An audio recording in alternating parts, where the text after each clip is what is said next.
সবাইকে স্বাগত। আশা করি আপনারা সকলে ভালো আছেন। আপনাদের পরীক্ষাটি এমসিকিউ হবে। আপনারা অনেকেই জানেন, আবার অনেকেই জানেন না।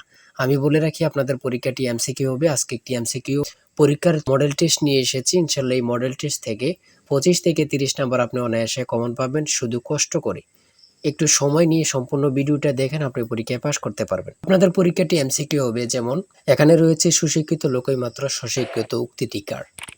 মনে করেন সঠিক উত্তর হচ্ছে প্রমোদ চৌধুরী। এখানে 4টা অপশন থেকে সঠিক উত্তর হচ্ছে ডি।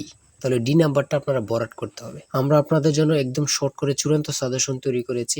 পরীক্ষার প্রশ্ন প্যাটার্ন যেমন থাকবে সেম প্যাটার্নে আমরা একটি চূড়ান্ত সাজেশন তৈরি করেছি। সাজেশনটি নিতে স্ক্রিনে দেওয়া হোয়াটসঅ্যাপ নাম্বার রয়েছে, ইমো নাম্বার রয়েছে।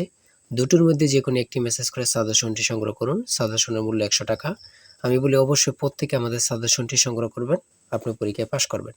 যারা বিভিন্ন চাকরির কারণে, কাজের কারণে অথবা পড়ালেখা একটু বুঝেন, কম সময় পান না, তারা অবশ্যই আমাদের এই শর্ট সাজেশনটি সংগ্রহ করে শুধু A to Z পড়ে যাবেন। পরীক্ষা দিতে গেলে আপনি উত্তীর্ণ হয়ে যাবেন ইনশাল্লাহ। তাই বলে রাখি, প্রত্যেকে 100 টাকার বিনিময় হলো। স্ক্রিনে দেওয়া হোয়াটসঅ্যাপ নম্বর রয়েছে, ইমো নম্বর রয়েছে। দুটোর মধ্যে যে কোনো একটি মেসেজ করে সাজেশনটি সংগ্রহ করুন। আমি মূল প্রশ্ন প্যাটার্নে চলে যাচ্ছি। এখানে সর্বপ্রথম রয়েছে সুশিক্ষিত লোকই মাত্র স্বশিক্ষিত উক্তিটি কার। সঠিক উত্তর হচ্ছে প্রমোদ চৌধুরী। আমরা জানি প্রত্যেকটি পরীক্ষায় বাংলা, ইংরেজি, গণিত, সাধারণ জ্ঞান থেকে কিন্তু পরীক্ষায় প্রশ্ন আসে। ঠিক আছে, এমনভাবে কিন্তু আমরা যে প্রশ্ন উত্তরগুলো নিয়েছি খুবই গুরুত্বপূর্ণ। হ্যাঁ, যেমন 3 নম্বরে রয়েছে উপযুক্ত শব্দটির অর্থ কী। সঠিক উত্তর হচ্ছে উপরের উল্লেখিত। এখানে বিপরীত শব্দ, সমার্থক শব্দ, ট্রান্সলেট থেকে অবশ্যই প্রশ্ন থাকবে। ঠিক আছে, কোন ভাষার শব্দ, ভাষা থেকে একটি প্রশ্ন থাকবে। হ্যাঁ, তাই বলি অবশ্যই আমাদের চ্যানেলটি সাবস্ক্রাইব ও পেজটি ফলো দিয়ে রাখবেন। কেন? পরীক্ষার নোটিশ, পরীক্ষার রেজাল্ট, পরীক্ষার প্রশ্ন সমাধান, যাবতীয় সকল তথ্য সবার আগে আমরা ভিডিও আপলোড দিয়ে রাখি। আপনি যদি চ্যানেলটি সাবস্ক্রাইব, পেজটি ফলো দিয়ে রাখেন, সবার আগে চলে যাবে আপনার কাছে নোটিফিকেশন।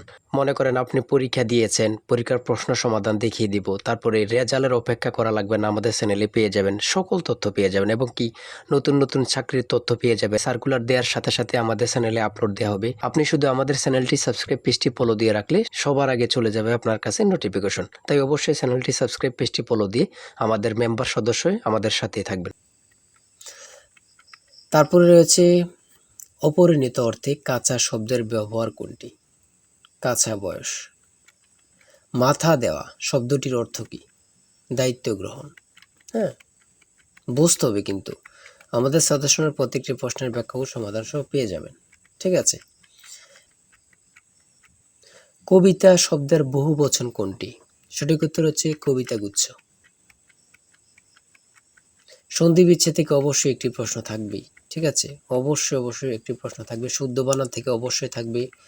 ছন্দনাম থেকে অবশ্যই থাকবে। যেমন 18 নাম্বার রয়েছে বীরবল, কার ছন্দনাম? সেটা হচ্ছে প্রমোদ চৌধুরী। আমার মনে হয় কত পরীক্ষা যে আসছে আল্লাহ ছাড়া কেউ জানে না। ঠিক আছে, অনেক পরীক্ষা আসে এই প্রশ্নগুলো। সমার্থক শব্দ থেকে অবশ্যই থাকবে। ট্রান্সলেট থেকে অবশ্যই থাকবে। হ্যাঁ, প্রিপোজিশন, আর্টিকেল, ভয়েস থেকে থাকে। বিভিন্ন নাউন থেকে অবশ্যই প্রশ্ন থাকবে। ঠিক আছে, আমি বলে রাখি। যারা যারা পরীক্ষা দিবেন প্রত্যেকে আমাদের সাজেশনটি সংগ্রহ করবেন। সিনোনিম অথবা অ্যান্টোনিম থেকে অবশ্যই প্রশ্ন থাকবে। হ্যাঁ, সিনোনিম অথবা অ্যান্টোনিম থেকে প্রশ্ন থাকবেই, 100% শিওর। এটা ধরে নিতে পারেন। প্রিপোজিশন থেকে অবশ্যই প্রশ্ন থাকবে।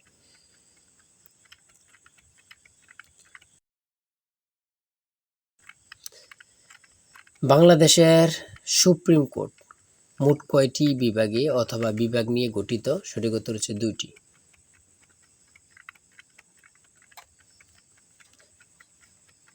ম্যানগ্রোভ বন কি? সেটা হচ্ছে উপকূলীয় বন। খুবই গুরুত্বপূর্ণ। বাংলাদেশকে স্বীকৃতি দানকারী প্রথম আরব দেশ কোনটি? খুবই গুরুত্বপূর্ণ, ইরাক।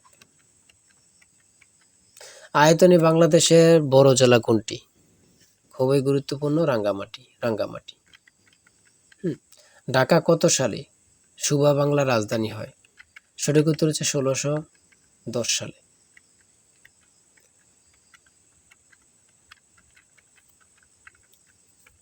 স্বাধীন বাংলাদেশ এ পর্যন্ত কতটি আদমশুমারি অনুষ্ঠিত হয়েছে? বিভিন্ন সদর দপ্তর থেকে একটি প্রশ্ন অবশ্যই থাকবে। বাংলাদেশের সর্বোচ্চ জাতীয় বেসামরিক পদক কোনটি? স্বাধীনতা পদক। ও এখানে আবার থাকতে পারে বাংলাদেশের সর্বোচ্চ জাতীয় পদক কোনটি? স্বাধীনতা পদকই হবে। ঠিক আছে? একটা প্রশ্ন দেখা যাচ্ছে একই প্রশ্ন, কিন্তু এটারে একটু ঘুরিয়ে ফিরিয়ে দেওয়ার কারণে আমরা অনেকেই বুঝতে পারি না। হ্যাঁ? ঘুরিয়ে ফিরিয়ে দিলেই কিন্তু আমরা অনেকেই বুঝতে পারি না। এটি কিন্তু আমাদের একটা বড় সমস্যা। একটি সংখ্যা ২২০ থেকে যত বড়, ৪৯০ থেকে তত ছোট। সংখ্যাটি কত? এই ২টা সংখ্যা যোগ দিয়ে ২ দিয়ে ভাগ দিলে কিন্তু বাইর হয়ে যায়। ২টা সংখ্যা যোগ দিয়ে ২ দিয়ে ভাগ দিবেন, বের হয়ে যাবে। হ্যাঁ? একদম ইজি, যদি বোঝেন ইজি, আর না বুঝলে তো কঠিন হবেই, ঠিক না? যারা প্রথম পরীক্ষা দিবেন তাদের জন্য একটু কঠিন। আর যারা অনেকদিন পরীক্ষা দিচ্ছেন, ফেল করতেছেন, অথবা এমসিকিউ পরীক্ষা উত্তীর্ণ হচ্ছেন, লিখিত পরীক্ষায় ফেল করতেছেন, এমসিকিউ লিখিত উত্তীর্ণ ভাইভাতে যেয়ে ফেল করতেছেন, তারা পরীক্ষা সম্পর্কে অনেক কিছুই জানেন। হুম। তাই বলে রাখি আজকের ভিডিও এই পর্যন্তই। ঠিক আছে? আজকে ৮০টি এমসিকিউ নিয়ে আলোচনা করেছি। আমাদের আমাদের চ্যানেলে কিন্তু আমাদের পেজে অনেক ভিডিও দেয়া আছে। আপনারা ওখান থেকে দেখে আসতে পারেন। আর এখান থেকে ওখান থেকে না দেখে আমাদের চ্যানেলটি সাবস্ক্রাইব ও পেজটি ফলো দিয়ে রাখেন। ভিডিও আপলোড দেওয়ার সাথে চলে যাবে আপনার কাছে নোটিফিকেশন।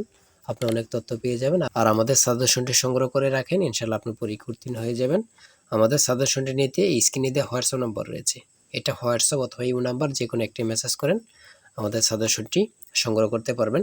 ইনশাআল্লাহ সাজেশনটি পরীক্ষা দিতে গেলেই আপনি উত্তীর্ণ হয়ে যাবেন। সবাই ভালো থাকবেন, সুস্থ থাকবেন। আর আপনার যেকোনো সমস্যা কমেন্টে লিখুন। আল্লাহ হাফেজ।